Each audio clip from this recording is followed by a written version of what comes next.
확통이고 지금은 뭐 이제 올해 뭐 한 해이긴 하지만 가영, 나영 뭐 섞여서 지금 많이 있는데 어쨌든 공통으로 좀 진행하게 돼 있고요.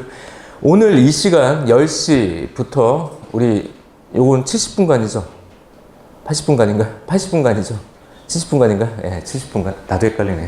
그리고 수요일 이렇게 되고 목요일 8시에 시작되는 수업 이렇게 두 번 해서 확통을 진행을 할 건데 우선 뭐 첫날이고 하니까 좀 분위기도 좀 무겁네요. 예, 무겁고 다시 뭐 재도전 그리고 새로운 시작이 그렇게 달갑지만은 않을 것 같은데 선생님 이야기를 좀 하고 선생님 소개 좀 하고 좀 가볍게 좀 시작을 합시다. 확통은 어떤 미적분이나 또 혹시 나영 친구들 수투 공부하는 거랑 좀 무게감이 확실히 좀 다르고요. 수학 1은 후반부에 들어가면 올해는 수열 관련 문제가 분명히 어려울 거긴 한데 확통 같은 경우는 사실상 수원 공부하는 방법과 미적 공부하는 방법하고는 조금 다릅니다. 확률과 통계는 너희들이 기본 개념을 익히는 게 어렵지 않아 사실은. 기본 개념은 좀 쉽게 익힐 수 있는데 실제 문제를 좀 푸는데 어려움을 겪는 친구들이 있는 반면에 또 반대인 친구들이 있어요. 공부 안 했는데 사실은 술렁술렁 잘 푸는 친구들이 있거든. 자, 술렁술렁 잘 푸는 친구들은 그냥 하시던 대로 하시면 됩니다. 그런데 뭔가 자기 자신이 문제를 푸는 과정 안에서 개념을 알고 있는데 문제가 쫙싹 풀리지 않고 다 알고 있다고 생각했는데 조금씩 틀리는 부분들 때문에 좀 위기가 될 수 있어요. 자, 그런 측면에서 확률과 통계는 기본 개념 분명히 중요한데 다른 과목하고는 또 다른 느낌이 어떤 거냐면 사실은 여기 양측이라 하셔야 돼요. 확률과 통계는 양측이 문제를 많이 풀고 패턴화시키는 게 사실은 굉장히 중요해. 그래서 뭐 이런 얘기를 하면 좀 안타깝긴 한데 머리가 좋은 아이들은 이미 패턴화가 돼 있어서 그냥 바로바로 풀어요. 근데 그런 친구들을 위해서 내가 이 자리에 서 있는 게 아니라 선생님 저는 머리가 좋아서 수학 문제를 다 풉니다. 야 그럼 어디 가도 뭐 나 같은 사람은 필요 없지. 근데 그게 아니기 때문에 우리가 이 자리에 있고 이게 안 좋은 말이 이 자리에 있고가 아니라 이 자리에 나를 필요로 하고 있는 거라고 저는 생각을 합니다. 자, 확률과 통계는요, 계단식으로 난이도별로 공부할 필요가 없습니다. 같은 난이도를 계속 반복적으로 연습하시면 돼요. 그래서 처음부터 선생님이 사실 좀 어렵게 하는 스타일도 아니고 어렵게 하진 않지만 그럼에도 불구하고 그냥 전체 난이도를 좀 섞어서 설명을 계속 할 거고요. 연간으로 계속 그렇게 비슷하게 돌리시면 돼. 선생님의 목표는 이렇습니다. 진도를 좀 빨리 뽑으려고 그래요. 진도를 빨리 뽑는 이유는 뭐냐? 개념을 이해 못해서 문제를 못 푸는 게 아니라고 그랬어. 미적분을 담당한다면 선생님 약간의 좀 텀을 줘야 될 것 같은데 확통은 6편까지도 기본적인 계획은 우선 3번 돌릴 수 있다고 생각해. 첫 번째는 선생님이 어썸 교재 나눠줬는데 다음 주에 책으로 다시 좀 가져올게요. 그 교재를 가지고 기본 개념을 한번 돌리고 나왔던 문제들 다시 말하면 기출을 한번 돌린 다음에 두 번째 단계는 연계 교재 그리고 변형 교재 한번 돌릴 거고 그 다음에 아예 신규 문제 3단계. 선생님 문제 출제하는 사람이라서 신규 문제가 많이 있는데 그럼에도 불구하고 첫 파트에서는 돌리지 않을 거예요. 우선 어쨌든 너희들이 그간 수능을 끝낸 이후에 입시를 끝낸 이후에 아주 짧은 기간이었지만 그간 공부했던 내용들을 아주 많이 잊고 있다라고 나는 생각했어. 겨울방학 수업을 해보니까 장난 아니더만 공부할 때 이렇게 집어넣는 건 되게 힘든 일인데 망각은 정말 편안하고 간단하고 심플하게 없어집니다. 이루어지더라고요. 그러니까 그 부분들을 빨리 메꾸는 게 좀 필요한 것 같아서 기본 개념 위주로 한 바퀴 돌리고 그 다음에 수능 연계 교재는 분명히 중요한 부분이 있습니다. 수능 문제에는 똑같은 문제가 안 나오는데 6편과 9편에는 똑같은 문제를 반드시 찔러 넣어요. 이유는 책 팔아먹으려고 EBS가. 어쩔 수 없어요. 수능에는 안 나와. 내가 장담하는데. 그래서 선생님이 경험을 얘기할게. 왜 내 얘기를 이제 신뢰해도 되는지. 너희들 앞에 있는 정현경이라는 선생님을 아는 친구들이 있을지 모르겠는데 사실은 잘 모르더라고 안타깝게도. 그래서 제 이름은 정현경이고 지금 이투스에서 강의를 하고 있습니다. 어디요? 이투스. 수학이 겁나게 약하다는 이투스에서 강의하고 있습니다. 하지만 이투스에는 정현경이 있다는 걸 끝까지 잊지 않으셨으면 좋겠어요. 너희들 뭐 수학하면 뭐 대성, 뭐 마이맵, 그 다음에 뭐 메가스터디의 H군 뭐 이렇게밖에 얘기 안 하는데 이투스에 따라해봅시다. 정현경이 있다. 그렇죠. 안 따라할 줄 알았습니다. 자, 이투스에는 정현경이 있습니다. 지금 현재는 선생님이 뭐 1타도 아니고 해서 들어가 보니까 있네 이런 수준이라고 볼 수 있을 것 같은데 분명히 숨겨진 보석 같은 선생은 있습니다. 접니다. 정현경이고요. 지금 이투스 강의하고 있고 지금 강남인강 강의를 하고 있고요. EBS 강의는 2014학년도까지 했었고 지금은 예비 고1 과정만 있어서 고3 과정은 없어요. EBS 강의를 오랫동안 했었어요. 아 그럼 이제 학원에서 강의를 했었구나 이렇게 생각할 수 있는데 선생님은 학교 선생님이었어요. 이화여고에 있었고 이 좋은 학교로 왜 튀어나왔을까요? 이화여고, 그 다음에 배문고등학교 통합 14년 있었고요. 학원에 나온 지는 7년 정도 돼서 20년 동안 강의를 오랫동안 했습니다. 자, 그렇다면 학교에 있었다라고 얘기를 했는데 학교에 있는 동안 그냥 학교만 근무했던 게 아니라 교육청 일을 좀 많이 했었고 교육청 장학관 일도 했었고요. 평가원 검수 2번 했었고 여기 보시다시피 EBS 강의와 더불어서 집필, 검수 병행했었고 지금의 연계 과정이 시작됐던 2010년, 2011년도는요. 문제 출제를 직접 병행을 했기 때문에 왜 얘들이 연계를 이렇게 하는지에 대한 감 정도는 확실하게 있습니다. 그리고 하나 더. 평가원에 직접 들어가서 출제를 경험했기 때문에 머리에서만 그려지는 뇌피셜의 정보를 가지고 전달할 생각은 전혀 없습니다. 저는 명확하게 데이터에 근거해 설명을 할 거고 나의 경험에 근거해 설명할 거예요. 선생님 지금 비록 학원 강사이지만 기존 학원 강사들하고는 선생님 좀 다른 생각으로 좀 접근을 해보려고 해. 어떤 생각이냐면 기존 선생님들은 굉장히 능력이 뛰어나셔요. 맞아요. 뭐 여기 대치동에 있으면 뭐 아우 막 날고 기는 선생님들 보면 대단한 것 같아. 정말 수업 잘하시고 괜찮은데 수능 출제라는 측면에서는 저 같은 경험을 가진 사람은 저는 없다라고 대부분 좀 저는 생각을 하고 있어요. 자, 다시 학교, EBS, 지금 현재는 사설, 그리고 교육청, 장학관, 그 다음에 뭐 했다고요? 평가원 출제 검수. 사실은 그 경험을 가지고 너희들한테 지금 얘기할 수 있는 부분들이 바로 지금 했던 얘기야. 왜 EBS는 6월, 9월 문제를 똑같이 내느냐. 하지만 수능 문제는 똑같이 내지 않는다. 내가 이렇게 자신 있게 얘기할 수 있는 이유가 뭘까요? 그때 우리가 고민하던 일이었던 거야. 자, 어쨌든 그럼에도 불구하고 수능에 나오지 않는데 그럼 연계교재를 버리라는 얘기입니까? 그렇지 않아요. 국어나 영어 같은 경우는 직접 지문이 등장하니까 국어, 영어의 연계는 상당히 절대적이야. 하지만 수학이 절대적이지 않다라는 걸 누구나 알고 있었어, 그때는. 왜? 기본 개념의 틀이 되게 중요하다고. 기본 개념의 틀이 중요하니까 문제를 연계해서 내도 중하위권 아이들은 연계를 했는지 아예 모르고요. 상위권 애들은 연계 하나마나 그냥 푸는 거야. 그러니까 수학의 연계도는 높지 않았어. 그게 그때부터의 고민이야. 그래서 어떻게 하기로 했는지 아니? 똑같이 문제를 내기로 결정을 합니다. 초반에 너무 똑같이 내서 욕을 얻어먹다가 나중에는 좀 바꿔야 되겠다 싶으니까 이게 연계가 돼? 안 돼? 이러면서 계속 고민하던 중이야. 근데 작년에 보니 6평에 약 3개 정도의 문제, 정확하게는 2개 문제라고 볼 수 있고 9평에도 거의 똑같은 문제를 내요. 역시 반복되고 있는 거죠. 뭐지? 우리가 연계교재를 샀잖아? 적은 돈이든 어쨌든 연계율 70%를 유지해야 되는 거잖아? 어쩔 수 없습니다. 보게 해야 되는 거거든요.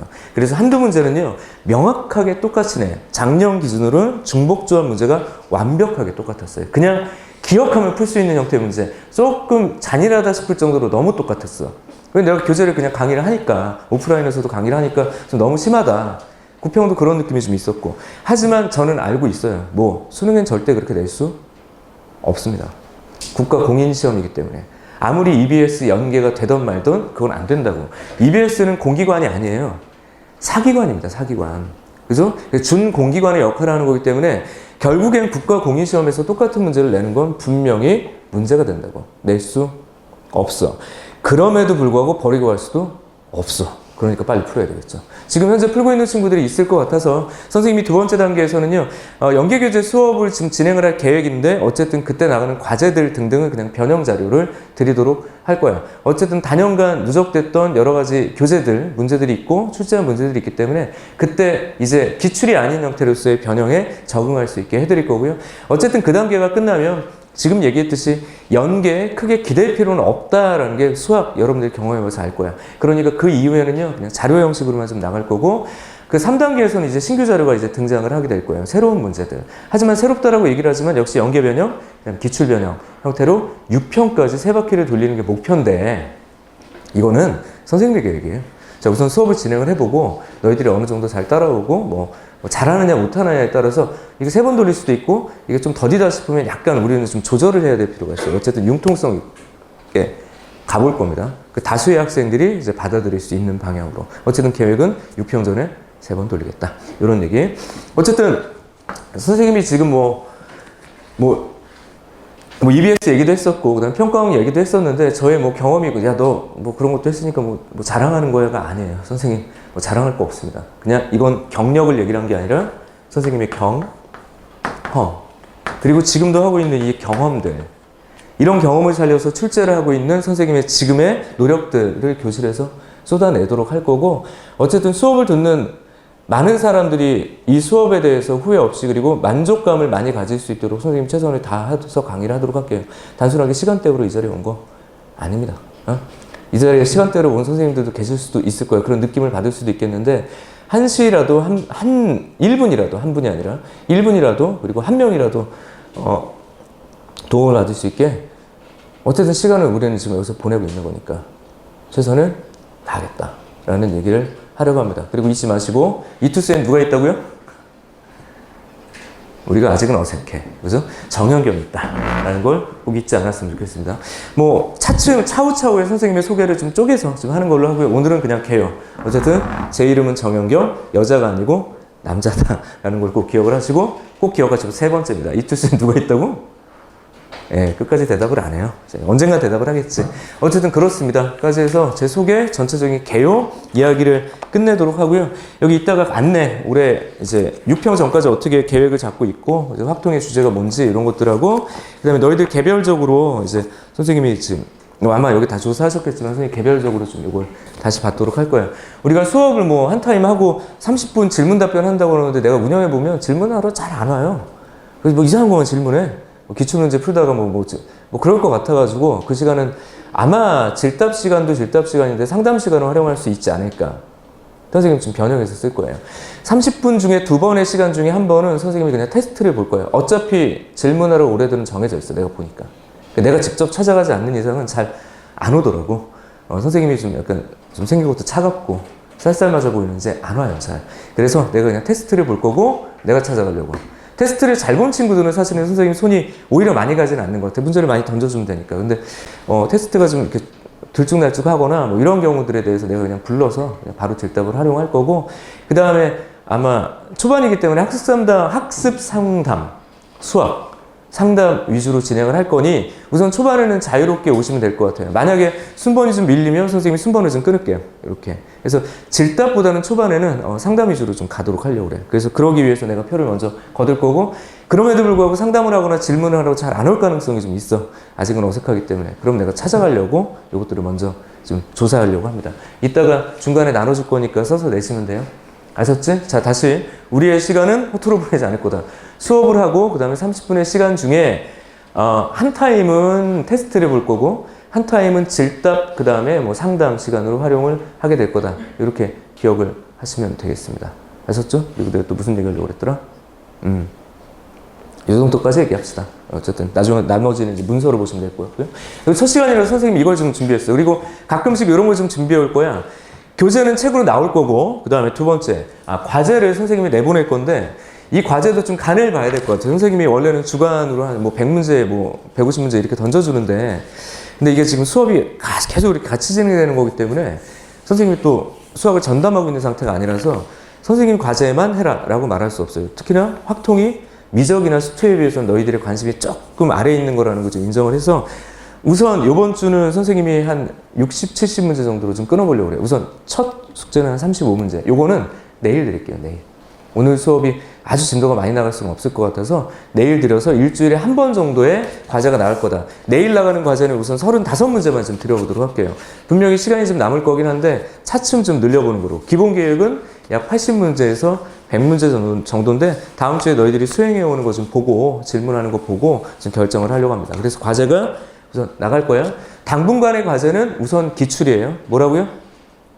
네, 기출입니다. 당분간의 과제는 이렇게 이제 나갈 거고요. 그 다음에 주중으로 선생님이 듬성듬성 이렇게 주중에 한 번 정도는 이렇게 프린트가 하나가 추가될 거예요. 이런 식으로. 자, 오늘 봐야 될 프린트는 첫 번째 제목 보도록 합시다. 펴봐, 여기. 자, 우선 나오지만 나오지 않을. 수학적으로는 완전히 모순이죠. 나오지만 나오지 않아. 이게 도대체 뭔 소리냐? 자, 주어가 빠져 있죠. 뭐가 나오는데 그럼 뭐는 안 나오니? 자, 여기서부터 가도록 합시다. 선생님은 학교 선생님이었고 교육청에서 일했다라고 그랬고, 그리고 자주 갔던 곳이 어디냐면 교육과정 관련된 부분이에요. 출제할 때 가장 중요한 겁니다. 일반적으로 선생님들이 제일 받기 싫어하는 교육이 뭐였냐면 교육과정이에요. 너무 재미가 없어. 근데 출제를 하려면 교육과정에 대한 완벽한 이해가 필요해. 그래서 수학과 교육과정 연수들을 항상 많이 갔었는데 여기서부터 출제는 시작된다고 보시면 됩니다. 자, 룰이 있어요. 우리는 봐, 너희들이 지금 내신 준비하는 것도 아니고, 특히나 이 지역 강남권이나 뭐 자사고 이렇게 졸업한 친구들은요, 내신이요 뭐 그냥 우리끼리 얘기하지만 뭘 저렇게 내니 할 정도예요. 뭐 어려운 건 어려운 거라고 치지만 약간 몇 개의 문제는 조금 재수없게 내. 틀리라고. 얘는 맞아야 될 애들이 딱 한두 명 정해져 있는 형식으로 내는 것 같아. 굉장히 좀 스트레스고요. 그다음에 두 번째, 내지 말아야 될 문제들이 좀 많이 냅니다. 교육과정과는 전혀 무관한. 사실은 선생님들이 그것에 대한 생각이 부족한 것도 첫 번째고, 두 번째는요, 변별이 우선이지 교육과정이 우선하지는 않거든. 이거야. 그래서 내신 문제는 선생님 개인적으로 쓰레기로 보고 있습니다. 안 된다. 이렇게 출제하면. 내신의 경쟁을 너희들이 겪어봐서 알겠지만. 하지만 수능 관련 내용들은 어느 정도 공정성을 가지고 있기 때문에 룰이 있지, 교육과정을 절대 벗어나면 안 돼. 선생님은 이렇게 할 거야. 선생님은 어떤 과목을 강의하든지 간에 무조건 교육과정에 준해서 강의할 겁니다. 내가 만약에 1학년, 2학년 강의를 한다면 교육과정 내외에 있는 거 여러 가지 스킬들을 가지고 전달을 할 거야. 자, 몰라서 전달하지 않으려고 아는 것이 아니라 수능은 필요 없습니다. 로 갈게요. 최근에 이쪽에서 뜨는 여러 가지 강사들을 보면 굉장히 테크니컬한 풀이들을 좀 많이 하는 경우들이 많은 것 같아요. 자, 나쁘다라고 표현하고 싶진 않아요. 근데 그게 우선하는 친구들은 다른 것 같아. 이미 저는요, 상위 2% 이내입니다. 스킬과 테크닉이 아주 잘 먹죠. 왜? 기본적으로 튼튼하기 때문이야. 하지만, 잘 들으세요. 일말이 뭐죠? 그냥 100분이 96부터 끊을게요. 1말부터 밑으로 있으신 분들은 그 테크닉이 오히려 나는 독약이 된다고 생각해. 절대, 전혀 1%도 올릴 수 없습니다. 왜 그러냐? 자, 보세요. 교육과정이 구성되어 있고 평가원은 우선 문제의 출제의 질을 평가하는 것이 아니라 교육과정이 있는지 없는지를 검증해. 자, 교사의 역할이야. 평가원에 들어가면. 출제는 보통 교수님들이 같이 들어가서 같이 출제한다고 해서 초빙을 해. 근데 실제로 들어가면 교사는 출제를 할 수가 없어요. 검수를 하게 돼 있어. 검수. 출제를 얘들이 해. 교수님들이. 교육과정 알까 모를까? 몰라. 막 내요. 그래서 문제를 풀잖아? 한 절반이 떨어져 나와. 못 풀어. 나도 못 풀었어. 뭘 물어봐야지 알 수가 없는 거야. 못 풀어. 왜? 내가 기억하지 못하는 부분들. 우리의 역할은 교수님 단돌이 하는 거죠. 이거는 못 풀어요. 못 풀어요? 교과서에 없어요? 표현이 달라요를 계속 다듬어야 돼. 그래서 이 안으로 다 집어넣습니다. 몇몇 사람들은 스킬이 나온데, 작년에 이과였던 친구들은 그거 알 거야. 기하 벡터 파트에서 외적을 쓰냐 마냐. 아니, 쓰면 안 돼. 외적 푸니까 풀리던데요? 안 나온다고. 지금 나오던데요? 아니? 그 왜 나오는지 얘기해 줄까요?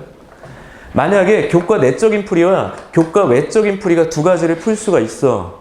우리는 타이머를 맞춰서 실제로 재서 내적인 풀이로 뚝 풀고 외적인 풀이를 풀었을 때 편차가 거의 나지 않았을 때는 거의 요것들은 출제할 수 있다. 왜 사람들은 이걸 가지고 문제를 푸는 걸까? 시간을 줄일 수 있을 거라고 생각하죠. 우리는 그것까지 계산했다고. 줄일 수 없다라는 거죠. 외적 풀이로 풀었을 때, 다시 말하면 교과 내의 풀이로 풀었을 때가 더 유리하거나 비슷하다면 그냥 내는 거야. 왜냐면 이것까지 걷어낼 수는 없거든요.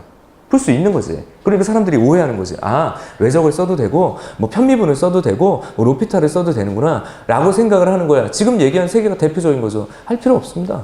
안 해도 돼요. 왜? 평가원은 그것을 이미 떨군 거기 때문에.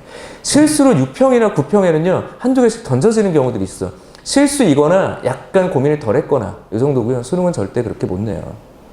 완벽한 고민을 등장한다고. 그래서 내가 오늘 하고 싶은 건 바로 뭐야? 너희들은 교육과정이 명확하게 머릿속에 있느냐. 너희들이 들고 있는 마더텅, 자히스토리, 여러 가지 기출 문제들, 그리고 변형 형태의 문제들, 과연 교육과정을 준수했느냐. 내가 풀어본 바 약간 넘나드는 문제들이 생겨. 실수일 수도 있고, 고의일 수도 있고. 특히나 자히스토리나 마더텅 같은 경우는요, 문항수를 많이 넣어야 되니까 그냥 넣었어. 그냥 넣다 보니까 이런 게 들어가 있어. 이런 거. 요거. 이제 설명을 해볼게요. 무슨 얘기냐? 자, 이제 본 수업이에요. 확통을 시작하는 기본적인 개념은 도대체 무엇이냐부터 시작을 하도록 할게. 오늘 나눠준 교재에 어딘가에 필기를 하던가, 그리고 노트를 꼭 좀 들고 다녔으면 좋겠어. 자, 우선 시작을 해볼게요. 우리는 경우의 수, 확률을 어떻게 풀어야 되냐? 가볼게요.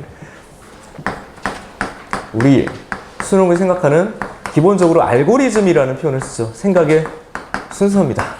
자, 1학년 과정과 연계되어 있어. 순열과 조합이 1학년 과정으로 넘어갔단 말이야. 어쨌든지 간에 1학년 과정이 됐던 지금 3학년 그런 과정이 됐던지 간에 경우의 수와 확률에서 평가원에서 평가하고 싶은 고난도 문제는 도대체 뭐냐? 무조건 사건을 이렇게 잡게 되어 있습니다. 사건을 하나 던져주죠. 근데 그 사건을 직접 풀 수 있다. 3점짜리야. 그거 못 풀어서 우리가 틀리는 게 아니에요. 하지만 일반적인 문제는요, 쪼개야 돼. 기준을 잡아야 된다고. 뭘 잡는다고요?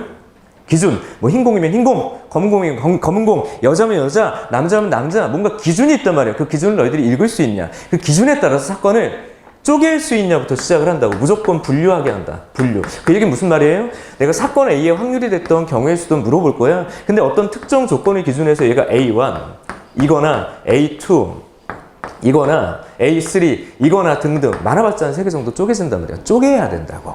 가장 간단한 쪼개임이 뭐냐를 봐줘. 분류한 이후에 너희들에게 그 다음을 얘기를 하게 돼 있어.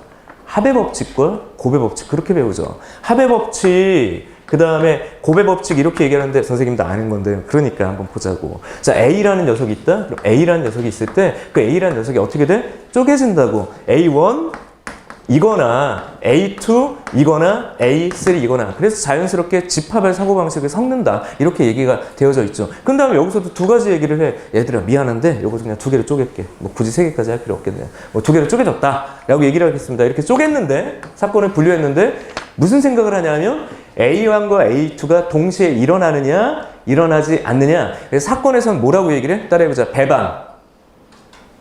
네, 알겠습니다. 자, 배반.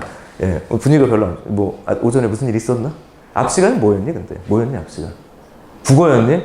국어 선생님이 너네 혼냈어? 왜 그래? 분위기가 이렇게 안 좋네요. 얘들 괜찮아. 선생님하고 수업 좀 가볍게 해. 선생님 쉬어가게 해줄게. 선생님 수학 선생님인데 다른 수학 선생님과 좀 달라요. 놀면서 갈 수 있어요, 얘들아. 좀 즐겁게. 하지만 성적도 올리면서 갈 수 있습니다. 그러니까 좀 뭔가 좀 무거운 분위기가 있는데 좋지 않아요. 얘들아, 그리고 첫 시간이니까 한마디만 하고 갈게. 지금 작년에 잠깐 얘기해도 되겠죠?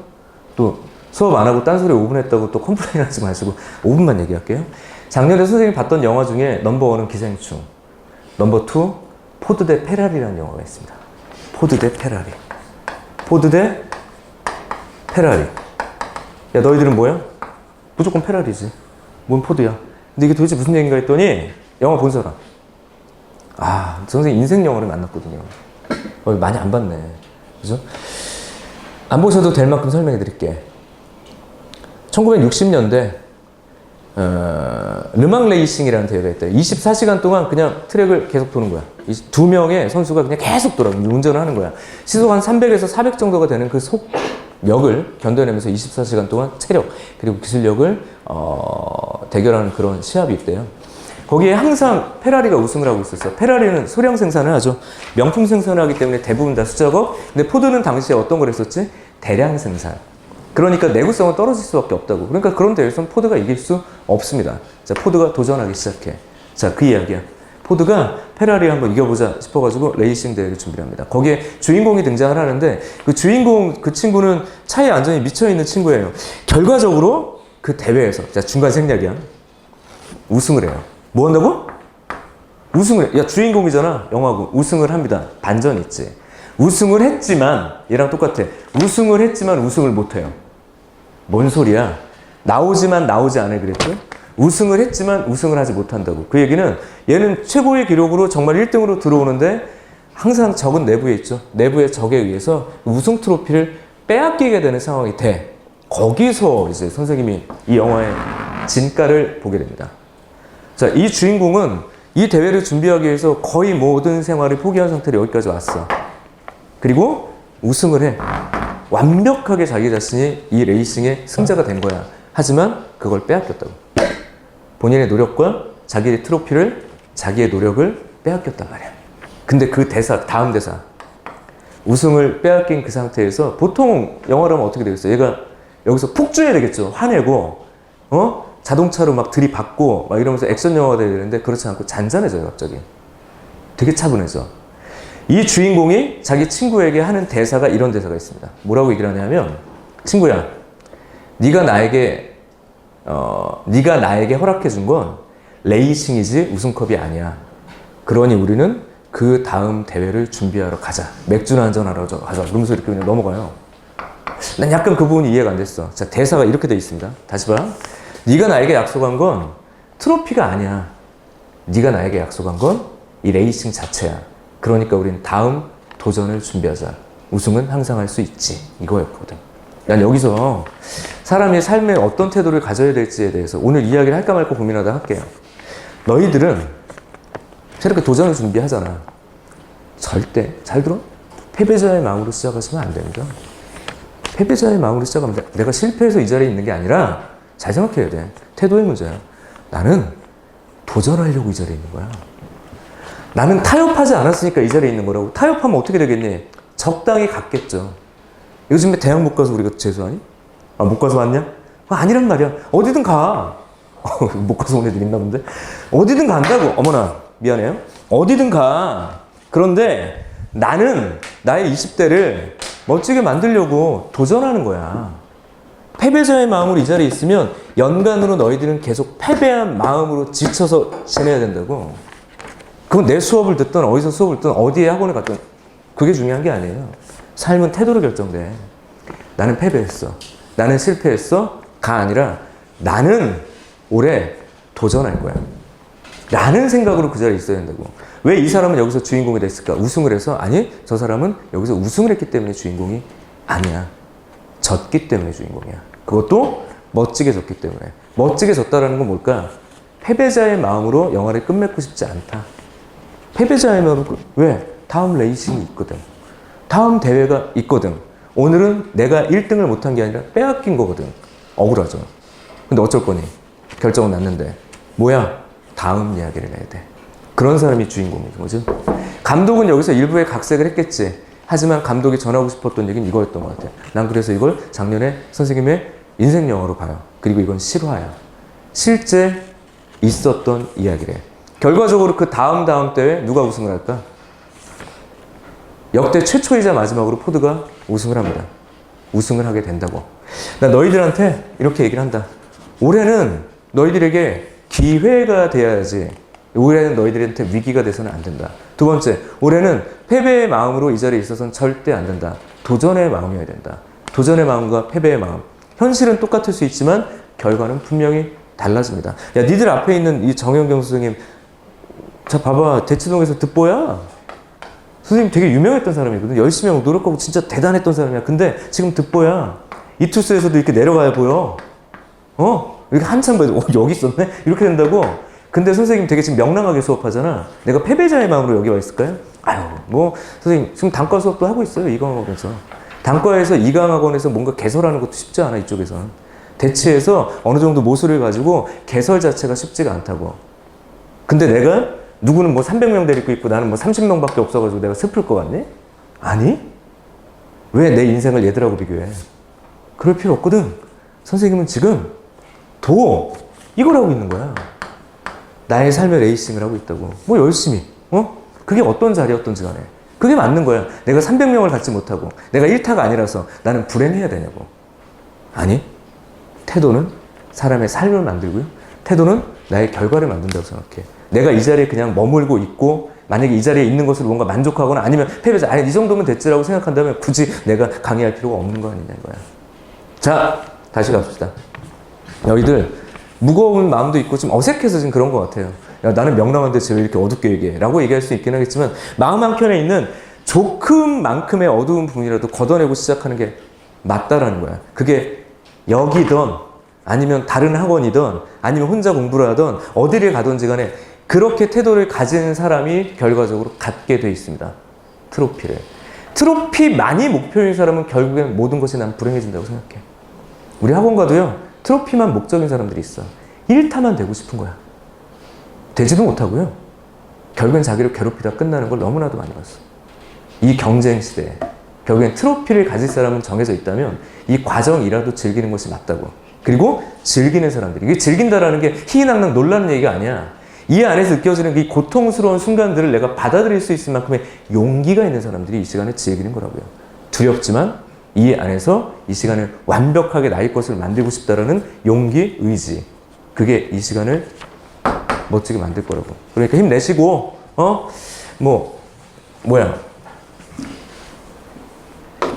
더 얘기가 길어지면 내가 5분만 뺏겠다고 그랬으니까 6분 지났으니까 이 정도로 이제 말을 끊을 거예요. 아무튼 그런 태도를 가지고 하루하루를 보낸다면 그게 누적돼서 너희들의 결과를 분명히 바꿀 거다라는 얘기를 한번 하면서 다시 위로 가도록 할게요.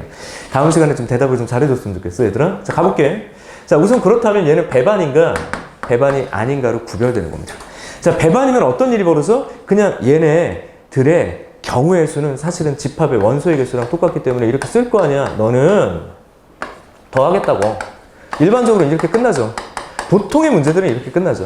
그래서 배반이 아니면 내가 어떻게 하기로 하겠다? 너를 합사건의 확률로서 문제를 아니지 경우의 수로서 너를 구한다면 이렇게 정리하고 너 A1과 A2의 공통인 부분들을 빼겠다. 너무 단순하게 시작을 하잖아.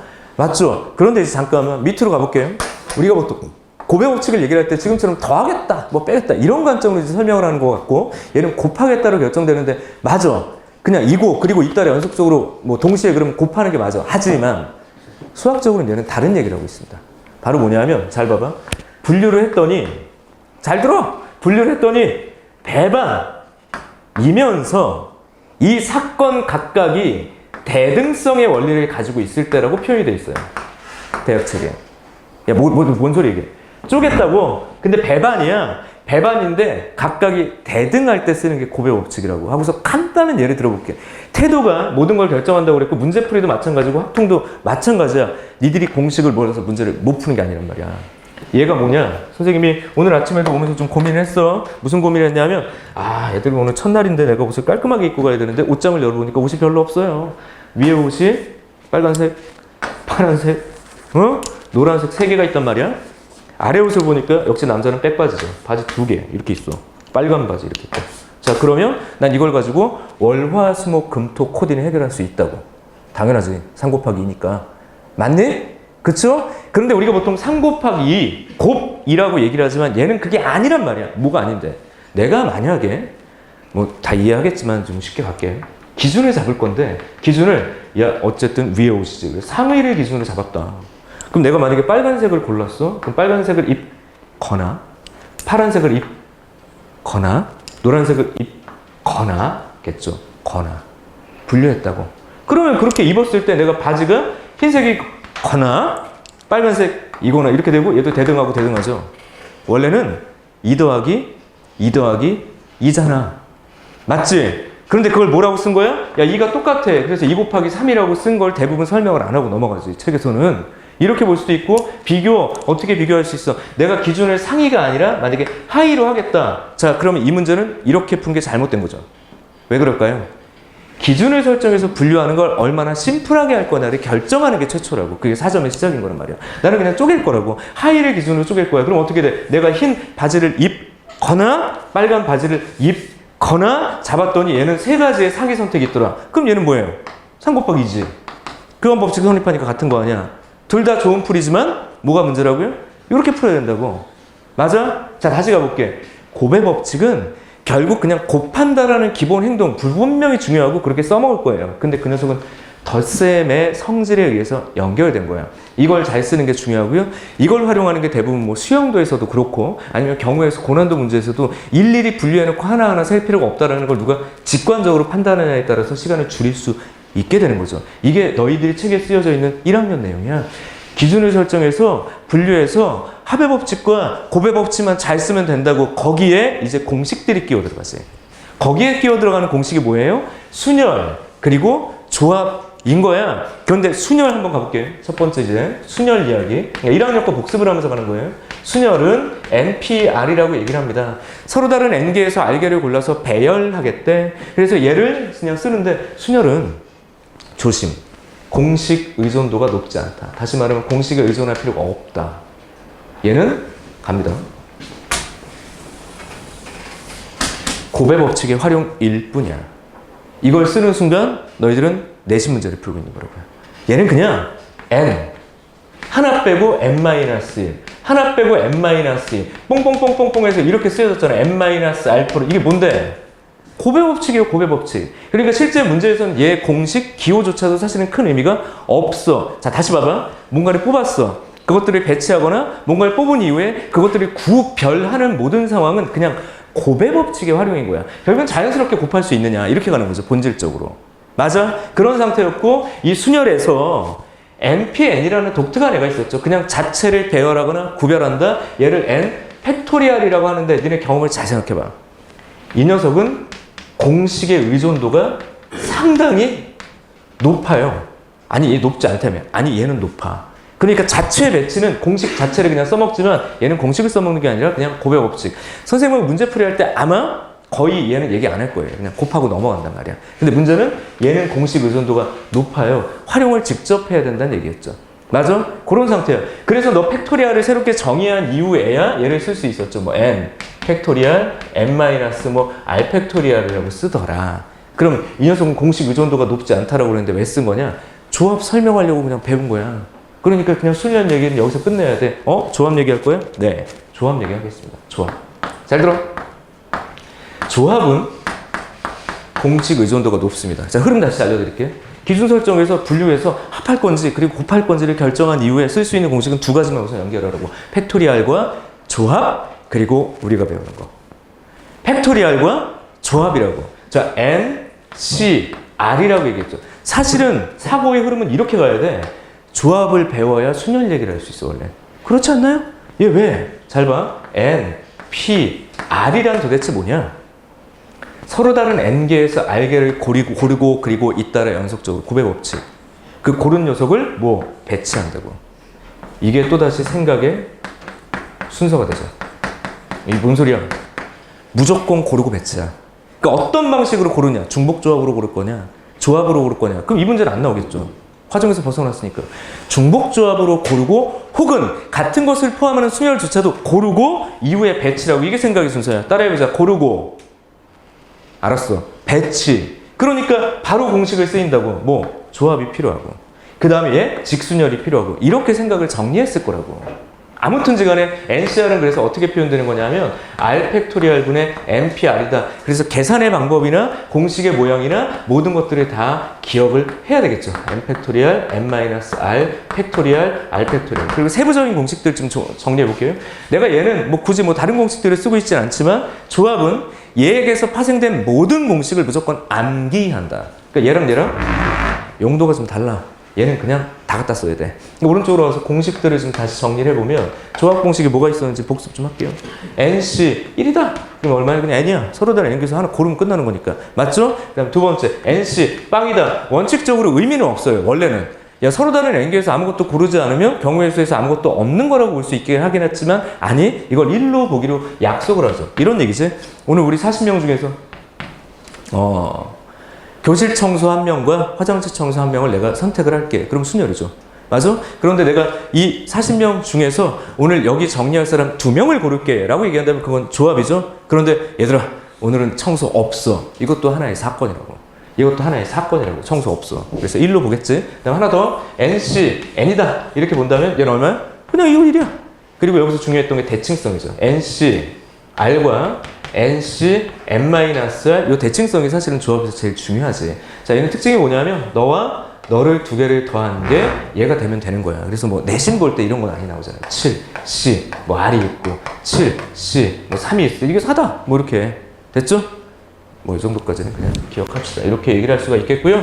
그 다음에 또 하나 좀 기억하면 좋은 게 어쨌든 파스칼의 삼각형에서 다시 보긴 하는데 1학년 과정에 지금 분명히 섞여 있는 게 있어요. N, -1C, R, -1C, N, -1C, R, NC, R 뭐 이렇게 정리가 되는 공식 있잖아. 지금 외우기 불편할 수도 있긴 한데 자, 지금처럼 이 조합 공식 가지고 정리해서 통분해서 정리하면 그냥 정리가 돼요. 나온단 말이야. 근데 간단하게 좀 아이디어를 생각해야 될 게 사실 뭐 실생활에서 제일 많이 쓰이는 게 뭐 확률과 통계 파트니까 실생활 얘기를 해보도록 합시다. 엊그제 또 우리 흥민 군이 야 골을 넣었어? 보셨나? 야 흥민이 정말 개인적으로 뭐 축하 메시지를 보냈습니다. 답이 없네요. 물론 그 번호가 흥민이 번호인지는 확실하진 않아. 어딘가를 보냈어. 답은 없습니다. 너무 내가 자랑스러워가지고 농담인데 아무튼 간에 이 손흥민 군이 골을 넣는 걸 보면서 또 얘를 생각하지 않았겠니? 얘들아 봐봐. 너네 보통 축구 게임 할 때 이제 그 사람들의 어떤 그 포지션을 배치하기 전에 여기 들어가야 될 사람을 그냥 고른다라고 생각하도록 할게요. 자, 우선 기본적으로 모든 축구 선수는 국가대표를 기준으로 한다면 한 23명 기준으로 꼽아. 국가대표는 무조건 23명이야. 근데 이 중에 뛸 수 있는 사람 몇 명이니? 11명이에요. 맞아? 그럼 봐봐. 내가 국가대표 23명 중에서 11명의 오늘 엔트리 넘버를 고르겠다. 우선 배치 전에. 뭐 골키퍼는 다 필요 없고 그냥 고르겠다 그러면 너잖아. 맞아? 그러면 누구를 기준으로 고를 것인가에 따라서 분류를 하자고. 그러니까 내가 자의적으로 할 수 있다는 얘기야.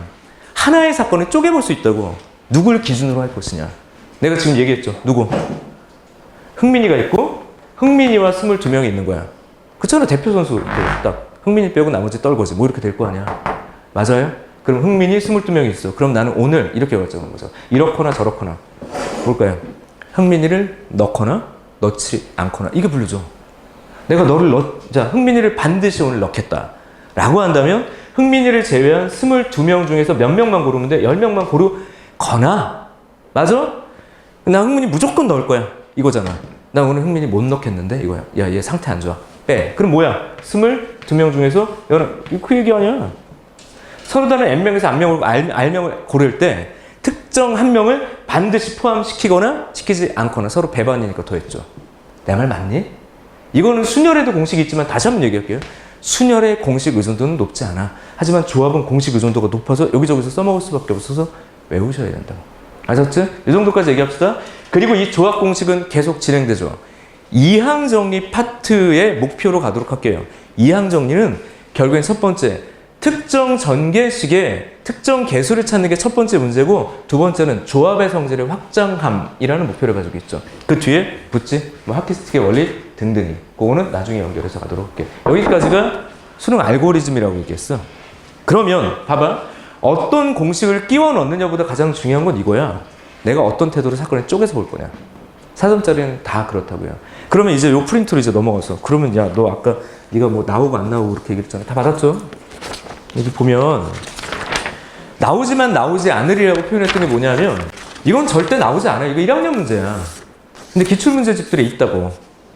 선생님도 과제에는 웬만하면 넣지 않을 건데 한두 문제 섞인 다음에 그때 너희들 판단해야 돼. 이건 안 나오는 문제. 이렇게. 봐. 안 나오는 문제지만 그럼 뭐가 나온다는 얘기니? 자, 따라해봅시다. 유한집합. 따라해봐. 유한집합. 선택. 대응관계. 함수. 여러 가지 함수. 무조건입니다. 그리고 조심스럽게 얘기할게. 조심스러워야 돼. 이건 29번의 가능성이 좀 있어. 29번은 둘 중에 하나야. 수열, 추론형 아니면 확통 어려운 거라고. 근데 확통 어려운 건 경험적으로 29번에 못 나올 것 같아요. 이것도 내가 경험적으로 얘기해 드릴게. 선생님들이 출제를 하잖아? 우리끼리 술래기 하는 게 있어. 뭐가 있는 줄 아니? 자기들이 출제한 문제에 정답률을 써. 그래서 그거 맞추면 우승이야. 소름 돋게도 소수점 한 자리까지 맞추는 선생님을 내가 봤어. 미친놈이죠. 너희들의 반응치를 예상하고 문제를 내는 거야. 나는 그거 못하겠더라고. 근데 이 도사들조차도 맞추지 못하는 게 있어요. 확률 문제를 어렵게 내잖아?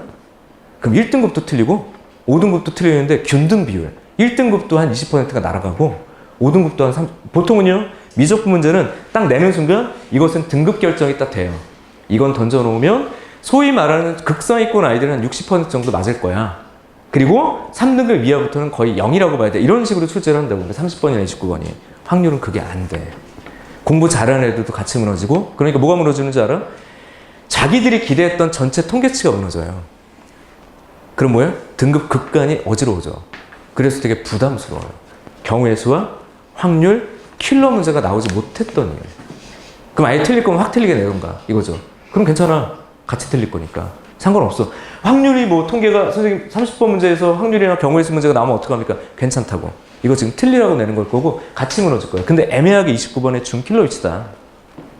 그럼 얘들 입장에선, 뭐 평가원 입장에서는 부담스러울 것 같아서 나는 좀 아니지 않나라는 생각이 좀 들어요. 그러니까 고난도 문제인데 완전히 극강의 어떤 변별력을 가진 고난도 확률이나 경우의 수 문제는 좀 부담스럽다라는 측면에서 29번은 현재 작년까지 나오던 나형의 킬러 수준의 문제가 들어갈 가능성이 있지 않을까. 시그마의 성질, 추론형 형태 문제. 이렇게 얘기할 수 있습니다. 하지만 뭐 그럼에도 불구하고 아무튼 확률 문제가 29번이 될 가능성도 있다. 그렇다면 지금 얘기했던 거. 유한집합, 대응관계, 여러 가지 함수. 그런데 이 문제는 안 나온다고. 자, 문제를 한번 가보도록 할게요. 이 태도를 익히기 위해서 가져왔으니까 왜 안 나오는지는 문제를 풀어봐야 또 알 수 있는 거니까. 근데 좋은 문제라서 가져온 거야. 그러니까 아마 기출문제집도 좋으니까 이제 훈련용으로 써놓은 게 아닌가. 여기서부터 시작을 합시다. 01번 문제 봐요. 봐. 나올 유형이라고 했어요. 나올 유형. 그럼 이게 중복조합 형식이나 같은 것을 포함하는 순열로 바꿔서 나오겠지. 자, 가볼게. X라는 녀석이 있다. 아, 그리고 하나 더. 미안합니다. 이게 확률 문제로 바뀌면 그냥 나올 수 있죠. 확률 문제로 바뀌면 그냥 나올 수 있다고. 왜?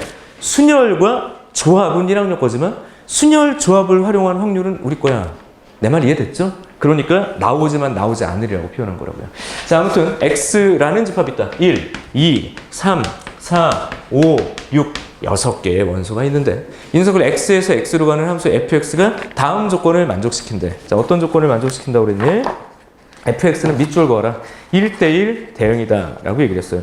혹여나 나중에 1대1 대응 또는 1대1이라는 단어가 등장하면 어쨌든 순열 관련 내용입니다. 뭐라고요?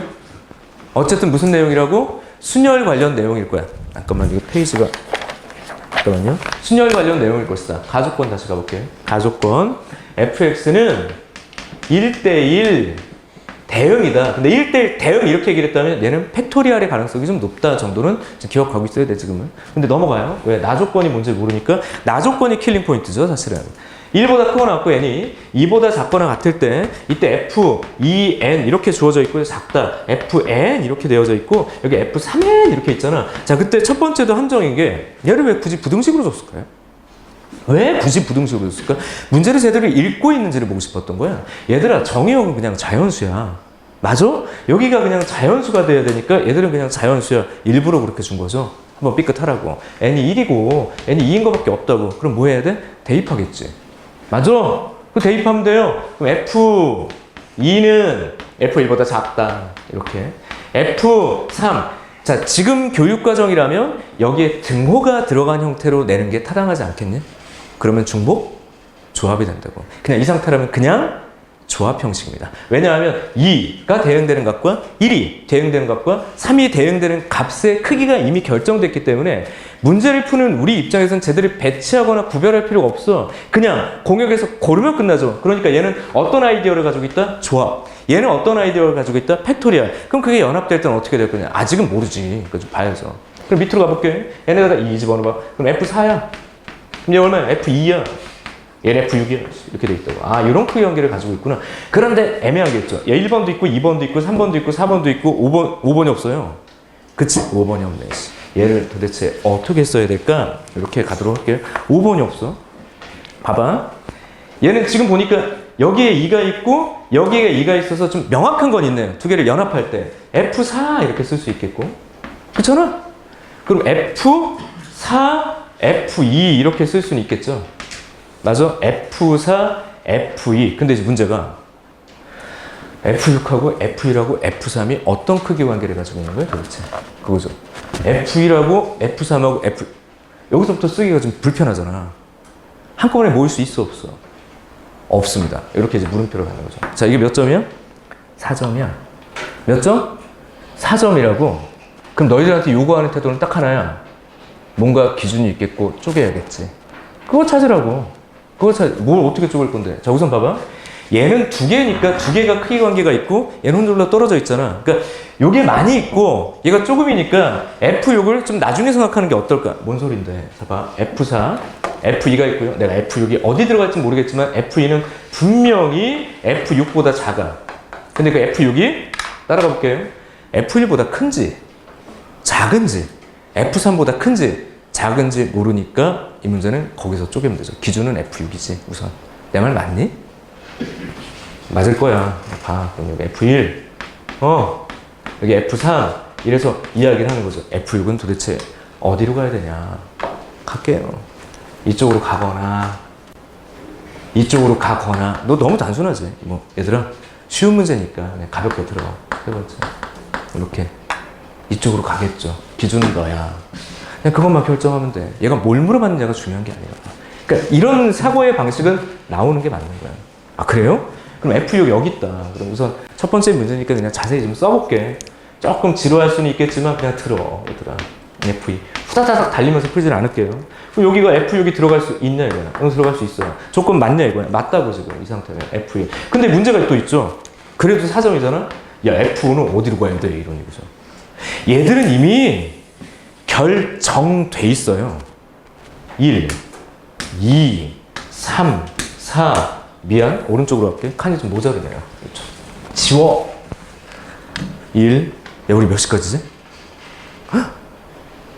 우리 70분인가요? 어머, 시간이 벌써 11시네. 얘들아, 벌써 1시간 지났어. 선생님하고 같이 하는 시간은 이렇게 짧게 느껴질 거야, 얘들아. 얘들 웃으라고 한 소린데 웃지도 않고 있어. 1, 2. 그럼 선생님 소심해지잖니, 얘들아. 다시 가볼게요. 1, 2, 3, 4, 5, 6이 대응된단 말이야. 근데 5가 갈 곳이 없어. 근데 지금 얘기해봐. F4가 제일 작은 쪽. 그럼 대응을 시켜본다면 F4가 만약에 여기로 갔다. 그럼 F2가 만약에 얘에게로 갔다. 만약에 F6이 그 다음에 얘에게로 갔다. 그냥 시키는 대로 해보는 거야. 너에게로 갔다. 그럼 F3이, 야, F5가 얘한테 가야 되는 거 아니야? 를 반대로 생각해보라고. 얘는 이미 크기 관계가 결정이 되어 있습니다. 그럼 거꾸로 생각해봐. F5를 고르면 끝나는 거 아니야? 다시 나는 지금 뭐 했냐면 얘들이 결정됐으니까 얘를 먼저 날렸어? 이렇게 생각하면 안 된다고. F5가 가면 얘들은 갈 곳이 정해져. 거꾸로 생각해. 만약에 F5가 6으로 갔다면 나는 배치 안 해도 된다고. 지들이 알아서 기어 들어간단 말이야. 그 얘기는 무슨 말이죠? 이 경우의 수를 결정하는 마지막 녀석은 F5라는 겁니다. 이렇게 되는 경우의 수는요, F5의 결정의 방법이에요. 그럼 F5가 갈 수 있는 곳은 제약 조건이 있어, 없어? 없어. 내 맘이야. 6개 중에 아무 데나 갈 수 있다고. 그러니까 케이스 1은요, 그냥 F5가 결정되는 6가지 곱하기 굳이 쓰자면 1이라고. 끝났어요? 네, 6가지. 그럼 이거 또 두 번째 다 해야 돼. 왜 하냐고, 내가 지금. 왜 해야 되냐고, 이거는. 상황이 달라지냐고요. 상황은 달라지는 것처럼 보이지만 내가 아까 얘기했죠. 이거 대등해. 똑같은 경우라고. 그럼 여기서 확 줄여야죠. 야, 두 번째, 세 번째 안 구할래. 6 곱하기 3, 18이라고. 자, 이게 바로 곱의 법칙을 활용해요. 근데 시험 시간에 대등하다라는 걸 확신할 수 없다면 다 써야 돼, 지금처럼. 그냥 다 써. 선생님, 저는 그럼 써. 해봐야 된다고.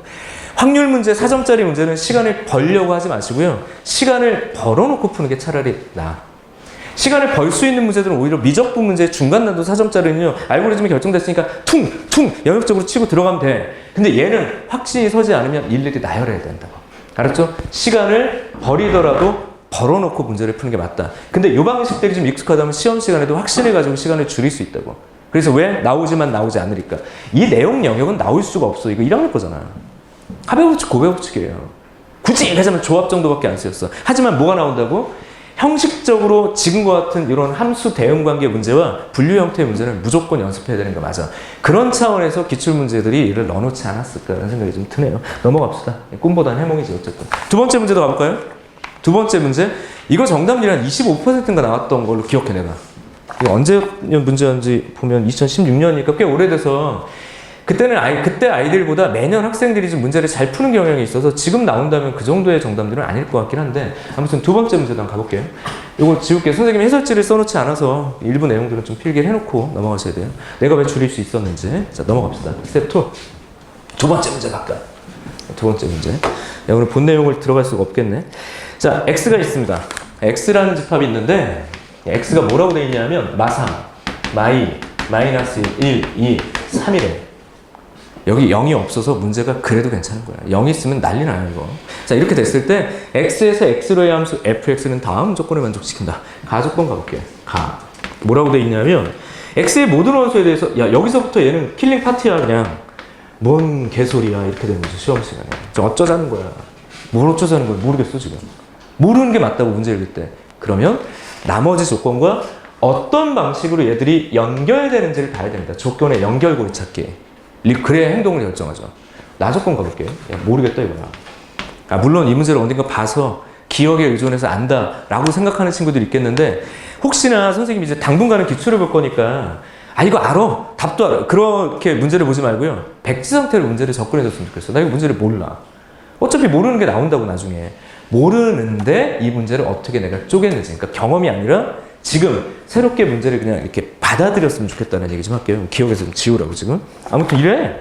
내가 뭐라고 그랬냐면 x가 0보다 크면 fx가 0보다 크다.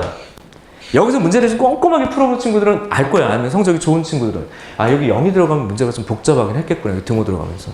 그럼 더 난리가 난다고. 왜? 이건 양음을 그냥 나눠놓고 깔끔하게 끝났어. 자, 이제 행동을 결정할 수 있는 게 얘들아 0보다 큰 애들은 0보다 큰 쪽으로 간대요. 설명을 하는 중이니까 그냥 우선 쓸게요. 마이너스 3, 마이너스 2, 마이너스 1, 1, 2, 3이고 이게 마이너스 3, 마이너스 2, 마이너스 1, 2, 3인데 이놈이 너희들이 갈 수 있는 영역이 이쪽이란 말이야.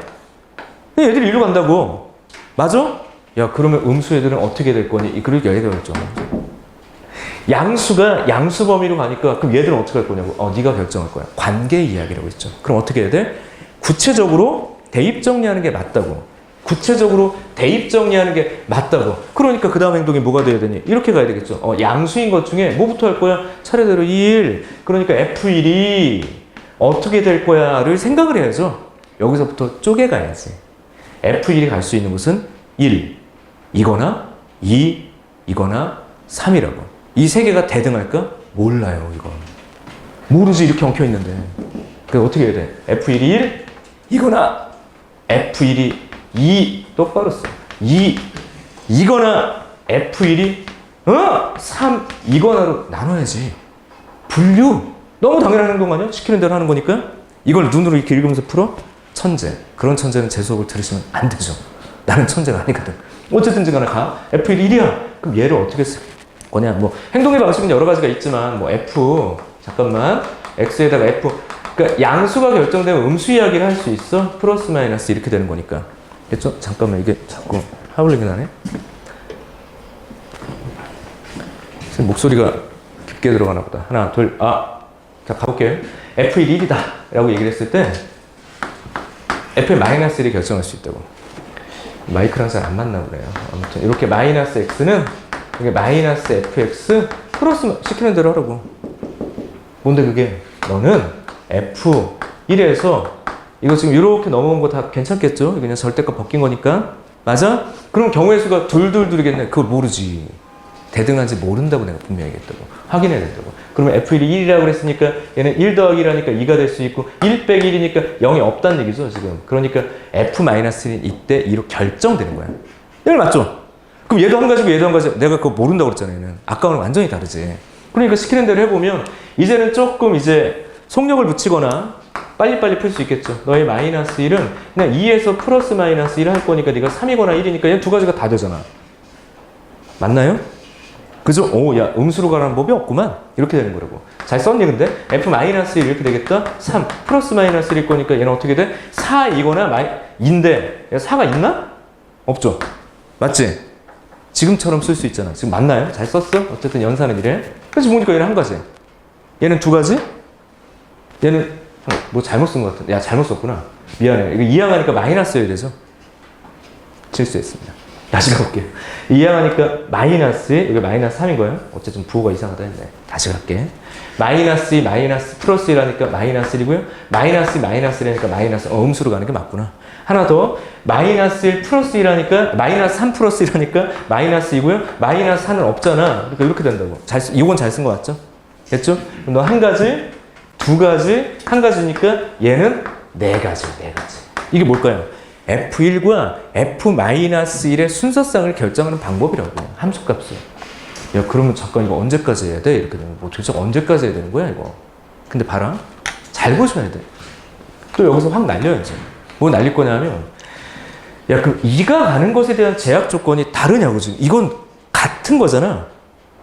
내 말 이해돼? F2를 여기다 썼을 때, 그럼 F2의 선택의 방법을 보면 F2가 1이거나. 왜냐하면 이게 함수라고 그랬지, 뭐 1대1 이런 얘기 없죠. 내가 1로 갔을 때 얘가 1로 가지 말라는 법이 없잖아. 상황이 변하지 않고 독립적으로 한다고 지금.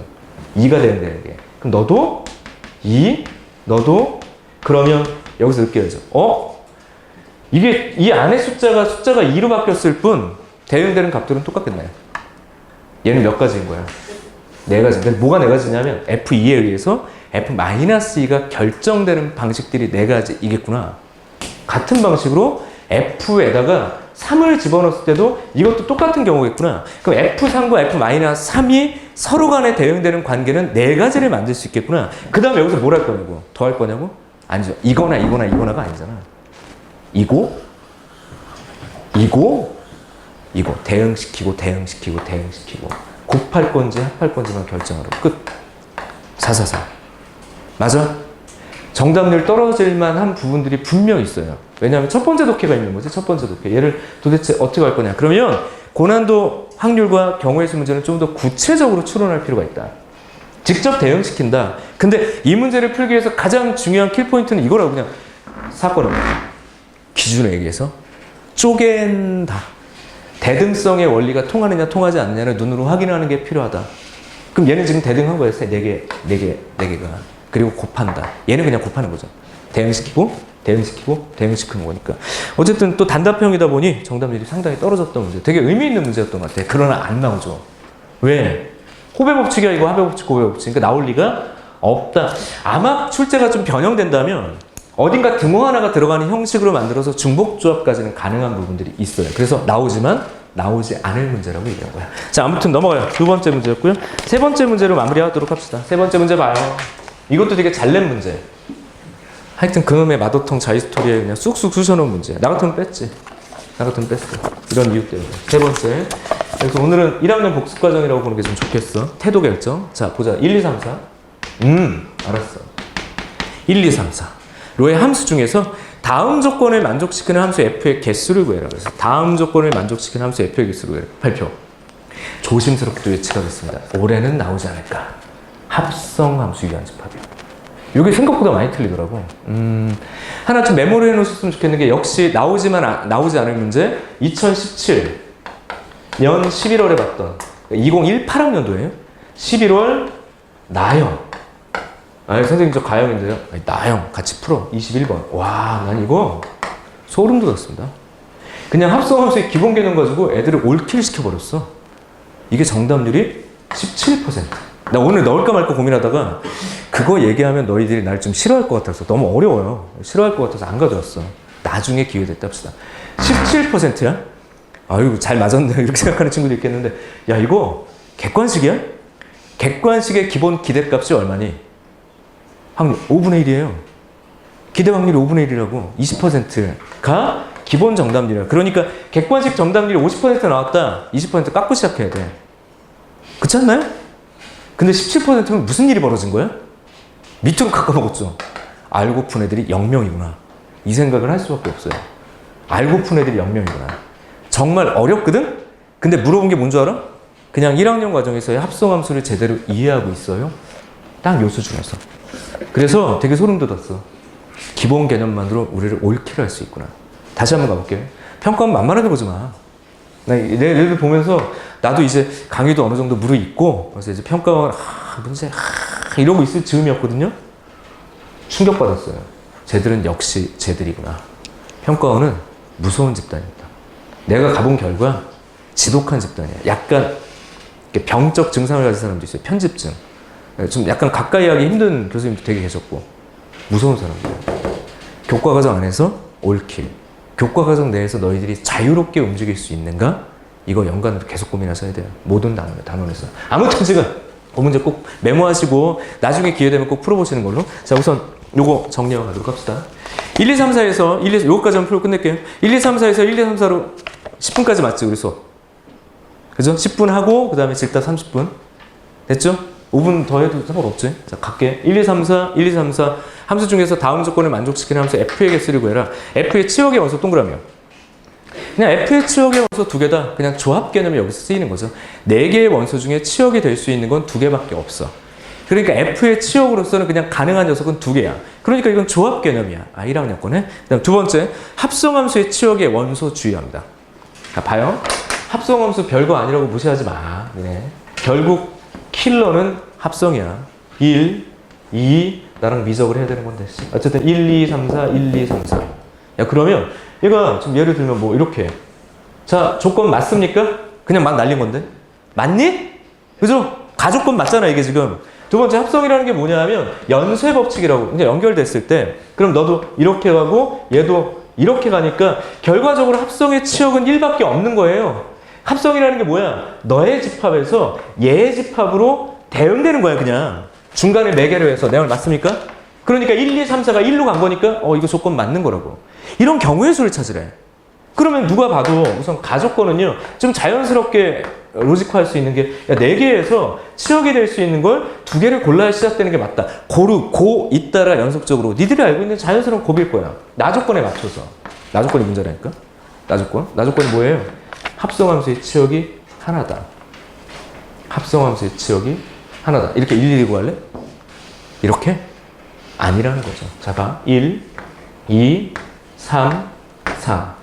1, 2, 3, 4. 어쨌든 1, 2, 3, 4인데 합성을 물어봐도 어쨌든 지금처럼 자기 합성인 경우는요. 함수 f에 대한 분석을 요구해. 다시. 야, 우선 내가 치역이 저 4개 중에 2개 고른 것 중에 하나의 얘를 1, 2라고 합시다. 이렇게. 여기서 내가 곱하기를 썼다는 얘기는 얘를 골라서 경우를 따져도 대등하다는 얘기야, 지금. 그걸 미리 약속하고 간 거예요. 1, 2를 고르든 1, 3으로 고르든 2, 4를 고르든 다 대등하다. 그러니까 곱할 수 있는 거지. 그럼 그 중에 한 예를 통해서 구체적으로 할 거야. 야, 그랬을 때 내가 만약에. 야, 그럼 이런 것도 되는 거냐, 이런 거야. 이렇게 가도 되는 거야. 이게 되냐고, 지금. 아? 이거 되죠? 아니, 되는 거잖아. 근데 뭐가 안 되냐면, 잘 봐. 여기서 얘가 이제 난장 까면 안 되지. 이렇게. 무슨 일이 벌어지니? 이건 치역이 2개입니다. 내 말 맞아요? 그래서 설정 조건을 우선순위였어. 1, 2라는 집합. 다시 말하면 치역이 될 수 있는 정의역의 원소. 어쨌든 같은 집합이니까. 이 말을 잘 읽을게. 치역이 될 수 있는 정의역의 원소가 서로 나눠 가질 수 없다고. 그래서 이 문제는 여사건으로도 풀 수가 있는데 그렇게 안 풀고요. 이렇게 가자고. 뭘까요? 얘들 다시 말하면 치역의 원소가 될 수 있는 두 원소가 갈 곳은 한쪽으로 몰려야 된다고. 얘가 쪼개지는 순간 안 된다니까. 그래서 여사건이 가능하다고. 그냥 날리고 한쪽으로 저기 양쪽으로 나눠 간 걸 뭐 뺀다. 이런 식으로 해도 되는 거라고. 아무튼 간에 얘의 선택은 이팩이에요. 왜? 너에게로 가거나 쏠리거나 얘에게로 쏠리거나. 그럼 우선 너를 마지막 치역으로 결정하겠다. 이렇게 되는 거죠. 맞아? 그런 다음에 합성함수에서 너희들이 놓치는 게 이거야. 이러면 된 거 아니야? 되기는. 야, 합성함수의 정의가 뭔지 다시 복습해. 그건 미적을 위해서도 너무 중요해요. 선생님 지금 무슨 합성함수 1학년 거 복습하라고. 합성함수가 이루어져야 되는 기본 요건은 첫 함수의 치역이 두 번째 함수의 정의역의 부분집합입니다. 아는데요? 아니, 니들 몰라. 내가 풀어보면. 안다라고 오해하는 것 같아. 그게 모든 문제를 킬러로 만들어. 미적도 마찬가지야. 아무튼지 간에 이 팩토리알이야. 그럼 얘들을 어디로 보낼 거냐고. 얘들이 일로 가마? 못 가잖아. 쟤들조차도 여기로 가야 돼. 그 녀석들을 어떻게 보낼 거냐. 그냥 막 보내면 되겠죠. 이거 둘 아니라니까. 잘 봐. 얘들에서 또다시 쪼개져야 돼. 뭐가 쪼개져야 되냐? 둘 중에 하나만 기준으로 삼읍시다. 3이 됐던 4가 됐던 3이 만약에 여기로 갔어. 자, 이거는 첫 번째 케이스는 F3이 1. 근데 이게 지금 무슨 얘기를 하는 거냐면 이 두 개의 원소가 간 그곳으로 가면 빼박이야. 뭐가 빼박인데? 야, F4가 2를 채우지 않고서는 안 된다고. 내 말 이해되죠? 그래야 치역이 2개가 되면서 조건을 만족한다고. 내 말 맞아? 근데 두 번째 얘기는 어떤 거냐면 F3이 1이 아닌 경우, 그러니까 2로 갔다. 예를 들어서 F3이 여기로 간 순간 F4는 도비는 자유를 얻었어요. 얘 자유야. 어디? 1, 2, 두 가지라고. 몇 가지 나오는 지금? 3가지 끝. 이렇게 이 안에서 분류. 나 또 그거 하는 거야. 기준이 명확하네. 끝났는데 얘는 뭐야? 2팩 곱하기 3이라고. 6, 6에 36 이렇게 되네. 이거 만만치 않습니다. 얘 정답률은 얼마인 줄 아니? 선생님 쉬워 보이는데. 아니야. 이것도 내 기억에는 30%였나? 이게 단답형인데 30인가 40인가 그랬어요. 충격적이었어요. 그렇지만 나오지 않는 문제라는 건 이런 대응관계를 활용한 확률 문제나 경우의 수, 여러 가지 경우의 수 문제는 나올 수 있어. 하지만 내용 영역은 등장하지 않는다. 결국에 또 푼 건 뭐야? 조합과 고배 법칙밖에 없네. 합의 법칙. 그러니까 1학년 문제라고. 그래서 나오지 않을 문제. 자, 이제 선을 그어드립니다. 선생님은 이제 앞으로 잘 봐. 어떤 문제를 접근시킬 때 모두 다 그냥